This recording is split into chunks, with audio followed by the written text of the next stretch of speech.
ಆರ್ಸಿಬಿಯ ಹಿಂದಿ ಹೇರಿಕೆಗೆ ಕರವೇ ನಾರಾಯಣಗೌಡರು ಕೊತ ಆಗಿದ್ದಾರೆ. ಹಿಂದಿ ಪೇಜ್ ತೆರೆದ ಆರ್ಸಿಬಿಯ ವಿರುದ್ಧ ಕನ್ನಡಿಗರು ಕೆಂಡಾಮಂಡಲವಾಗಿದ್ದಾರೆ. ರಾಯಲ್ ಚಾಲೆಂಜರ್ಸ್ ವಿರುದ್ಧ ಸಿಡಿದೆದ್ದಿದ್ದಾರೆ ಕನ್ನಡ ಪರ ಕಾರ್ಯಕರ್ತರು.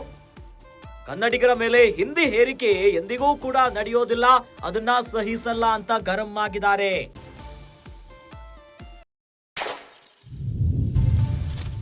ಹಿಂದಿ ಪೇಜ್ ನ ತೆಗೆದಿರುವುದು ಕನ್ನಡಿಗರ ಬೆನ್ನಿಗೆ ಚೂರಿ ಹಾಕಿದೆ ಆರ್ಸಿಬಿ ಅಂತ ರೊಚ್ಚಿಗೆದ್ದಿದ್ದಾರೆ.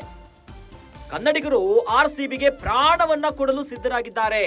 ಅಭಿಮಾನದ ಮಳೆಯನ್ನೇ ಸುರಿಸಿದ್ದಾರೆ. ಇಂತಹ ಕನ್ನಡಿಗರ ವಿರುದ್ಧ ಹಿಂದಿ ಹೇರಿಕೆ ಎಂದಿಗೂ ಕೂಡ ಆಗದು ಅಂತ ಕೆಂಡಾಮಂಡಲಾಗಿದ್ದಾರೆ. ಕನ್ನಡಿಗರ ಮೇಲೆ ಹಿಂದಿ ಹೇರಿಕೆ ಮಾಡುವವರು ಕರ್ನಾಟಕವನ್ನ ಬಿಟ್ಟು ತೊಲಗಿ ಅಂದಿದ್ದಾರೆ. ಆರ್ಸಿಬಿ ಕನ್ನಡ ಹೇರಿಕೆಯ ವಿರುದ್ಧ ಕರವೇ ನಾರಾಯಣಗೌಡರ ಬಣ ಆಕ್ರೋಶವನ್ನ ಹೊರಗಾಕ್ತಿದ್ದಾರೆ. ಇನ್ನು ಸಾಮಾಜಿಕ ಜಾಲತಾಣಗಳಲ್ಲಿ ಕರವೇ ನಾರಾಯಣಗೌಡರು ಆಕ್ರೋಶವನ್ನ ಹೊರಗಾಕಿದ್ದಾರೆ. ಹಿಂದಿ ಪೇಜ್ ಅನ್ನ ಕ್ಲೋಸ್ ಮಾಡದೆ ಇದ್ರೆ ಆರ್ಸಿಬಿಯ ವಿರುದ್ಧ ಹೋರಾಟದ ವಾರ್ನಿಂಗ್ ಅನ್ನ ಕೊಟ್ಟಿದ್ದಾರೆ. ರಾಯಲ್ ಚಾಲೆಂಜರ್ಸ್ ಬೆಂಗಳೂರು ಫ್ರಾಂಚೈಸಿಯು ಹಿಂದಿ ಭಾಷೆಯಲ್ಲಿ ಎಕ್ಸ್ ಖಾತೆಯನ್ನ ತೆರೆದಿರೋದೇ ನೋಡಿ ಇವೆಲ್ಲದಕ್ಕೂ ಕೂಡ ಕಾರಣವಾಗಿರೋದು. ಕೆಲ ಕನ್ನಡ ಪರ ಹೋರಾಟಗಾರರು ಈಗಾಗಲೇ ಆಕ್ರೋಶವನ್ನ ವ್ಯಕ್ತಪಡಿಸಿದ್ರು.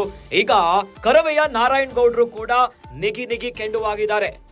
ಒಂದು ಕಡೆಯಲ್ಲಿ 2025ರ ಮೆಗಾ ಆಕ್ಷನ್ ಅಲ್ಲೂ ಕೂಡ ಆರ್ಸಿಬಿಯ ಫ್ರಾಂಚೈಸಿಯು ಕನ್ನಡದ ಆಟಗಾರರನ್ನ ಆಯ್ಕೆ ಮಾಡೋದ್ರಲ್ಲೂ ಕೂಡ ಅವರ ಅಸಮಾಧಾನಗಳಿತ್ತು.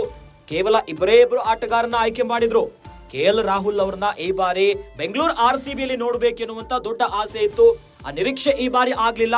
ಇವೆಲ್ಲದರ ನಡುವೆ ಆರ್ಸಿಬಿ ಫ್ರಾಂಚೈಸಿ ಹಿಂದಿಯಲ್ಲಿ ಎಕ್ಸ್ ಖಾತೆಯನ್ನ ತೆರೆದಿರುವಂತದ್ದೇ ನೋಡಿ ಭಾರಿ ವಿವಾದಕ್ಕೆ ಕಾರಣ ಆಗಿರೋದು.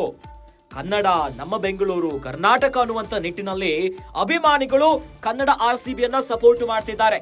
ಆದರೆ ಈ ಹೊತ್ತಿನಲ್ಲಿ ಹಿಂದಿ ಪೇಜ್ ಅನ್ನ ತೆರೆದಿರೋದೇ ನೋಡಿ ಎಲ್ಲರ ಕೆಂಗಣ್ಣಿಗೆ ಗುರಿಯಾಗಿರೋದು. ಅಂದ್ರೆ ಕನ್ನಡಿಗರ ಮೇಲೆ ಹಿಂದಿ ಹೇರಿಕೆಗೆ ಮತ್ತೊಂದು ಮಾರ್ಗ ಇದು ಅನ್ನುವಂತ ಮಾತು ಕೂಡ ಕೇಳಿ ಬರ್ತಾ ಇದೆ. ಹೀಗಾಗಿನೇ ರಾಯಲ್ ಚಾಲೆಂಜರ್ಸ್ ವಿರುದ್ಧ ಸಿಡಿದೆದ್ದಿದ್ದಾರೆ ಈಗ ಕನ್ನಡ ಪರ ಕಾರ್ಯಕರ್ತರು. ಹಿಂದಿ ಪೇಜ್ ಅನ್ನ ತೆರೆದಿರುವುದಕ್ಕೆ ಕನ್ನಡಿಗರ ಬೆನ್ನಿಗೆ ಆರ್ಸಿಬಿ ಚೂರಿ ಇರಿದಿದೆ ಅಂತ ಗರಂ ಆಗಿದ್ದಾರೆ. ಹೀಗಾಗಿನೇ ಸಾಮಾಜಿಕ ಜಾಲತಾಣಗಳಲ್ಲಿ ಕರವೇ ನಾರಾಯಣಗೌಡರು ಆಕ್ರೋಶವನ್ನ ಹೊರಗಾಕಿ ಹಿಂದಿ ಪೇಜ್ ಅನ್ನ ಕ್ಲೋಸ್ ಮಾಡದೆ ಇದ್ರೆ ಆರ್ಸಿಬಿಯ ವಿರುದ್ಧ ಹೋರಾಟದ ಎಚ್ಚರಿಕೆಯನ್ನ ಕೊಟ್ಟಿದ್ದಾರೆ.